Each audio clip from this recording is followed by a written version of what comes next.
Hello guys, আসসালামু আলাইকুম। কেমন আছেন সবাই? আশা করি ভালো আছেন। আজ আমি আপনাদেরকে চিকড়ার শুটকি বোনা করে দেখাবো।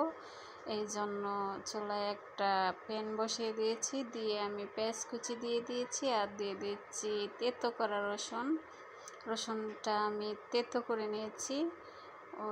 এখন দিয়ে দিচ্ছি তেল, দিয়ে আমি পেঁয়াজ রসুনটাকে বেজে নেব। আর রসুনটা কুচিয়ে দেওয়ার থেকে এভাবে তেতো করে দিলে ফ্লেভারটা ভালো হয়, ঘ্রাণটা ভালো হয়। আমি সবসময় শুটকি রান্না করলে রসুনটা তেতো করে দেই, আধা ভাঙা করে দেই, এতে করে টেস্টটা ভালো হয়। আমি লবণ দিয়ে দিয়েছি পেঁয়াজের মধ্যে, এতে করে পেঁয়াজ রসুনটা তাড়াতাড়ি ভাজা হয়ে যাবে। পেঁয়াজ রসুনটাকে ভেজে নিচ্ছি। আর এভাবে চিকড়া শুটকি বোনা করলে অনেক মজা হয়। পেঁয়াজ রসুনটা ভাজা হয়ে গেছে, আমি একদম কড়া ভাজিনি, মাঝারি ভাজছি।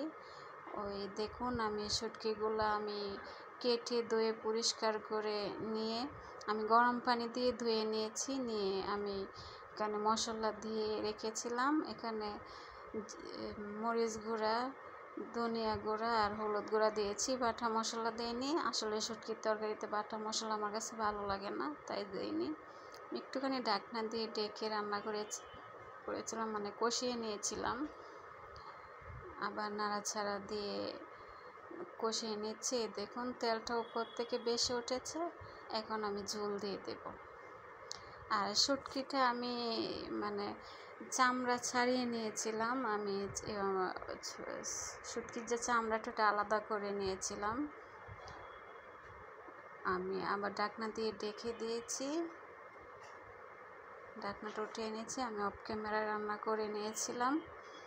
দেখুন, এভাবে শুটকি বোনাটা করলে কিন্তু খুবই মজা হয়। একটু ঝাল বেশি দিয়েছি, শুটকিটা একটু ঝাল ঝাল হলে খুবই মজা হয়।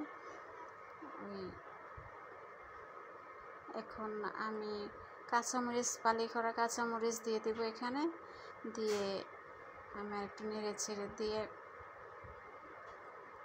রান্নাটা করে নেব।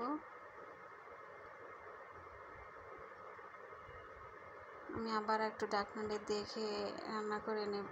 আমার রান্নাটা যদি আপনাদের ভালো লেগে থাকে তাহলে আমার চ্যানেলটা সাবস্ক্রাইব করে, লাইক দিয়ে, কমেন্ট করে আমার পাশে থাকবেন প্লিজ। আপনারা পাশে থাকলে আমি সামনের দিক এগিয়ে যেতে পারবো ইনশাল্লাহ। দেখুন, আমার শুটকি বোনাটা হয়ে গেছে।